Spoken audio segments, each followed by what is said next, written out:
Yo, hello, it's Trip, and this is my attempt to inspire your confirmation reflections.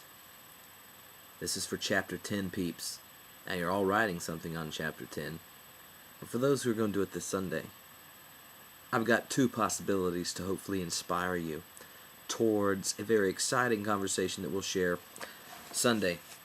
I'm using my notes in my book, kind of like the notes you're writing in your book, right? That's right. Anyway, so chapter 10 has a couple scenes that are important. The first one is Jesus sending out the disciples again. And given that one of our questions for confirmation is what is a disciple, it would make sense that focusing on Jesus sending out the disciples would be a good one.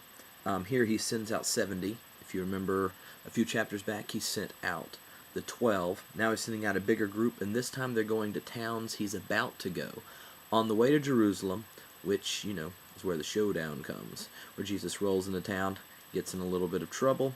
They try to eliminate him, and God says no basket. But anyway, that's coming up. So in the sending out of the 70, in the first part of chapter 10, a few things that you might want to think about is Jesus begins by saying that there is a great harvest waiting in the fields. And a lot of times Christians think of this image of harvest, and they end up thinking it's like souls, just going to go save souls and make them Christians just like us, and we got to get out there and win one for Team Jesus or something like that. But I think it's important to notice that what the disciples are out there doing is isn't going around getting people to pray some prayer, but they're taking a message of peace. And if you scroll down through chapter 10, you'll see the command to go into a house and say peace on this house. And you're looking for children of peace to give God's message of peace. And so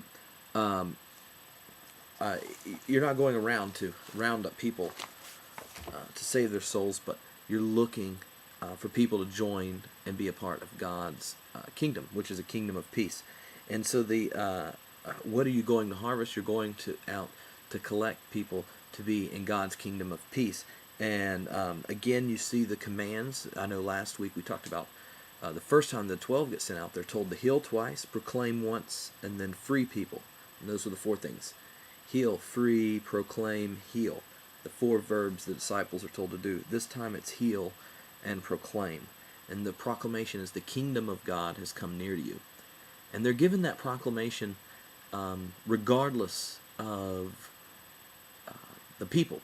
And so you go into a house, say peace to you, they welcome you, you say the kingdom of God has come near you. But after the good acceptance of some of the disciples into a town or into a home, it tells of rejections. And even in places that reject the disciples and the message about the kingdom of God, he says, tell them anyway, that the kingdom of God has come near you.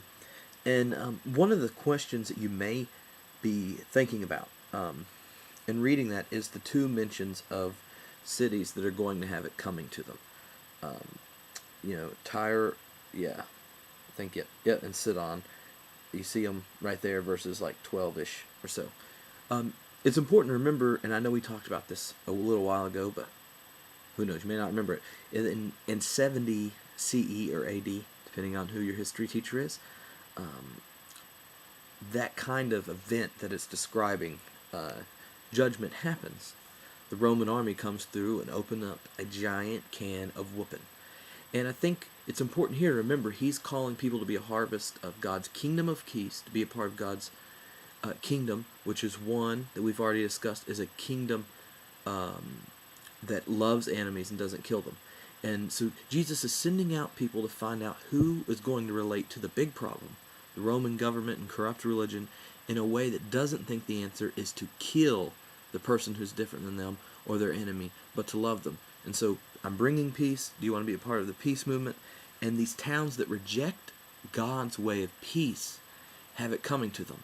And since we know from history, the Jesus movement didn't end up shaping the nature of first century Palestinian politics, and that there was indeed a violent revolt, and the violent revolt was put down violently, and humanity's had a problem ever since then of continuing to try to end violence with more violence. And so maybe one thing to think about here is, what is it like to be a disciple who's been given a message of peace, that God's given us peace. We have peace with God through Christ.